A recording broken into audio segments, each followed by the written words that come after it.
क्या आप जानते हैं कि रोमन सिपाही जब किसी जंग में फतह हासिल करने के बाद अपने शहरों की गलियों से गुजरा करते थे तो उनका एक गुलाम मुसलसल उनके कानों में क्या कहता रहता था? जी हाँ, रोम की शोर मचाती, जश्न मनाती इन गलियों में जब ये रोमन सिपाही गुजरा करते थे तो उनका एक गुलाम मुसलसल उनके कानों में उन्हें ये याद दहानी करवाता रहता था कि तुम महज एक इंसान हो। ख़वातीन और हज़रात, मैं हूँ महमूद रियाज और आज जिस किताब की समरी लेकर मैं आपकी खिदमत में हाजिर हुआ हूँ उसका नाम है ईगो इज द एनिमी और इस किताब के मुसन्निफ हैं रियान होल्डिंग। जदीद तहकीक इस बात को साबित करती है कि किसी भी ताल्लुक को खत्म करने में अना सबसे अहम किरदार अदा करती है, क्योंकि अना का शिकार होकर हम लोग तकब्बुर के हाथों अपने हर किस्म के रिश्ते को खत्म कर बैठते हैं। दुनिया में रहने वाला कोई भी इंसान वो किसी भी स्टेज पर हो, इन तीनों में से किसी एक स्टेज पर होगा।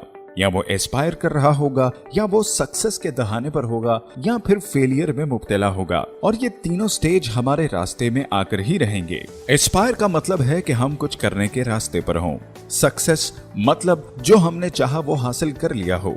फेलियर स्टेज का मतलब कि हम एस्पायर से सक्सेस तक पहुंचने में नाकाम हो जाएं। तीनों चीजों में जो एक अहम चीज हमारे साथ होती है वो है हमारी ईगो, और यही हमारी दुश्मन होती है। जैसे हंसना और गुस्सा इंसान के चेहरे पर दिखता है, इसी तरह ईगो भी इंसान के चेहरे पर दिखती है।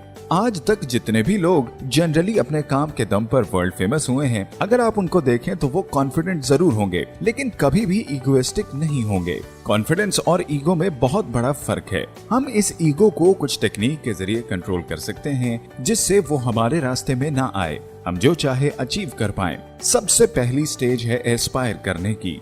वो ये स्टेज है जब हम कुछ बड़े और बेहतर गोल अचीव करना चाहते हो। जैसे कोई गवर्नमेंट एग्जाम की प्रिपरेशन कर रहा हो, तो कोई अपने ऑडिशन के लिए क्लिप्स बना रहा हो, या कोई अपने बिजनेस के लिए प्लान तैयार कर रहा हो। ये शुरू का दौर सबसे मुश्किल होता है कि किसी भी काम के शुरू में हम एक्साइटेड भी होते हैं और नर्वस भी। हम अपने नर्वसनेस को छुपाने के लिए बड़ी बड़ी बातें करने लगते हैं और यही हमारा सबसे बड़ा लिंक पॉइंट है, बड़ी बड़ी बातें करना। ये बहुत आसान है क्योंकि एक्चुअल वर्क की बजाय सिर्फ बातें करके हम बहुत ही कम एफर्ट से लोगों की अटेंशन पा सकते हैं। लेकिन सिर्फ बातें करके लोगों से तालियां और तारीफ सुनना हमारी ईगो है। बातें तो सभी कर सकते हैं, इवन एक पागल भी किसी भी टॉपिक पर कई घंटों तक बात कर सकता है, पर आज की दुनिया में जो है वो है साइलेंस। ज्यादा बोलने और सोचने से आपकी एनर्जी डिस्ट्रॉय हो जाने से आप काम नहीं कर सकते, और वैसे भी ज्यादा सोचने से आपकी ईगो एक इमेजिनरी ऑडियंस तैयार करती है जिससे आपको लगता है कि दूसरे लोग आप ही को देखते हैं और आप ही के बारे में सोचते हैं, पर हकीकत में ऐसा नहीं होता। ऑथर ने अपनी इस किताब में मिसाल दी कि एक बच्चे ने अपनी क्लास मिस की क्योंकि कुछ दिनों पहले एक कैंटीन में इसकी पेट पर जूस गिर गया था, जिससे वो शर्म के मारे स्कूल नहीं गया क्योंकि उसकी ईगो ने एक इमेजिनरी ऑडियंस बनाई। सब उसके बारे में सोचते और बातें करते होंगे। हकीकत तो ये थी कि दूसरे दिन स्कूल में किसी को इंसिडेंट याद भी नहीं था। इसीलिए याद रखिए, आपको जितना लगता है उतना लोग आपके बारे में नहीं सोचते। आज सोशल मीडिया एप्स और ब्रेकिंग न्यूज ने लोगों के अटेंशन और काम पर फोकस करने की एबिलिटी को मुकम्मल तौर पर तबाह कर दिया है। फोर्ड कंपनी के फाउंडर ने कहा था कि आपकी रेपुटेशन आपके काम पर बिल्ड होती है, और वैसे भी टैलेंट एक स्टार्टिंग पॉइंट है। आपने खुद देखा होगा कि लोग टैलेंटेड होने के बावजूद भी ज्यादा कुछ बिल्ड नहीं कर पाते क्योंकि उनका ईगो उन्हें किसी न किसी तरह डरा कर उन्हें रोकने की कोशिश करता है। स्टीव जॉब्स कहते हैं कि जब तक आप अपना टैलेंट लोगों को दिखाओगे नहीं तो लोगों को पता नहीं चलेगा कि उनको क्या चाहिए। आपका टैलेंट भी एक प्रोडक्ट की तरह है, जब तक इसे रिप्रेजेंट नहीं करोगे तब तक लोगों को पता नहीं चलेगा कि उनको ऐसा भी कुछ चाहिए। अभी तक हम में से ज्यादातर लोग एस्पायर स्टेज पर ही होंगे। तब हमारी ईगो को कंट्रोल में रखने के लिए सबसे ज्यादा इम्पोर्टेंट जो चीज है वो हमारा काम पर तवज्जो करना और अपने वर्क को इम्प्रूव करना। इसलिए नो मैटर आप कितने ही टैलेंटेड क्यों ना हो, अगर आगे बढ़ना चाहते हो एस्पायर स्टेज पर, तो अपनी ईगो को दो तरीकों से सही करना सीख जाओ। नंबर 1, हमेशा स्टूडेंट बनकर सीखते रहो, और नंबर 2, कम सोचकर और कंटिन्यूअस प्रैक्टिस के जरिए इंप्रूव करते रहो। सक्सेस स्टेज जब एस्पायर पर हम अपनी ईगो को कंट्रोल करने और अपने वर्क पर तवज्जो दें तो डेफिनेटली हमें सक्सेस मिलेगी। जैसे सक्सेस मिलने से हमें बड़ी ताकत मिलती है, इसलिए वो हमें दूसरे तरीकों से पीछे धकेलने की कोशिश करती है। सक्सेस मिलने पर डिस्ट्रैक्शंस बहुत सी आती हैं, इंटरव्यूज, फंक्शंस, रिपोर्टर्स, ये सब आपको आपके एक्चुअल वर्क से दूर करने की कोशिश करेंगे, जो आपकी ईगो को बहुत पसंद है, क्योंकि पब्लिक एस्पायरेशन मिलेगा, लोग आपको याद रखेंगे और हमेशा इस काम को याद रखेंगे जिसकी वजह से आप ये सब कुछ देख पा रहे हैं, क्योंकि आपकी असल पहचान आपका काम है और काम से दूर होकर जो रिजल्ट आएगा वो आपको पता है। वर्ल्ड फेमस चंगेज खान अपने बेटों से कहते थे, जब तक तुम अपनी अना को निगल नहीं सकते तुम तरक्की नहीं कर सकते। वो कहते थे, दुनिया का कितना ही ऊंचा पहाड़ क्यों ना हो, उस पर रहने वाला जानवर जब चोटी पर खड़ा हो जाए तो वो जानवर इस पहाड़ से ऊंचा ही होगा। जैसे सक्सेस पाना मुश्किल है, इसी तरह उस पर टिक पाना भी मुश्किल है। इसीलिए हमें हमेशा अपनी आइडेंटिटी और पहचान ठीक रखनी चाहिए और स्टूडेंट बनकर सीखते रहना चाहिए। ऑर्थर कहते हैं, जब भी किसी कंपनी से पूछा जाता है कि आप क्या करना चाहते हैं, तो वो कहते हैं, हम दुनिया बदल देना चाहते हैं, जो कि सही है।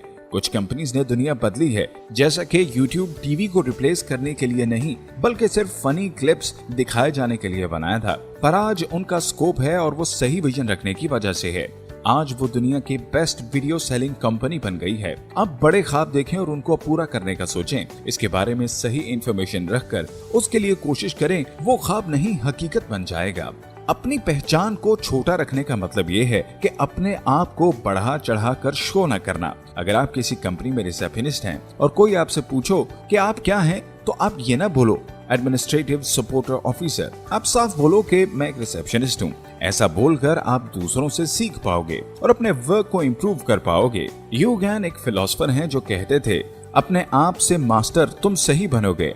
रियान हॉलिडे कहते हैं, जो असल कामयाब लोग होते हैं वो बहुत ही मॉडेस्ट लाइफ जीते हैं, नॉर्मल घरों में रहते हैं, सादा लिबास पहनते हैं। इसका मतलब ये नहीं कि उनको बहुत ही पुरसाइश जिंदगी जीना नहीं आता, बल्कि वो अपनी सादा जिंदगी में अपने स्टैंडर्ड को ज्यादा इंपॉर्टेंस देते हैं। मोहम्मद अली कहते थे, जब आप मेरे जितने ग्रेट होगे तब आपके लिए हम्बल रहना बहुत ही मुश्किल होगा, क्योंकि वो मानते थे आज की दुनिया में कॉन्फिडेंस, स्किल्स और टैलेंट के अलावा भी जो चीज मुश्किल है वो है ह्यूमिलिटी। इसलिए जब भी आपको सक्सेस मिले तो आप हम्बल बने रहो और ख्वाबों की दुनिया में खुद की कहानियां गुनगुनाने की बजाय अपने मरकजी काम पर तवज्जो रखो, क्योंकि कामयाबी मिलने पर कैमरा स्पॉट लोगों को ज्यादा कंफ्यूज करता है। इस किताब का आखिरी हिस्सा नाकामी के मुतालिक है। हम किसी भी काम में नाकाम हो सकते हैं, पर इस नाकामी के वक्त हम क्या करते हैं वो सबसे ज्यादा अहमियत रखता है।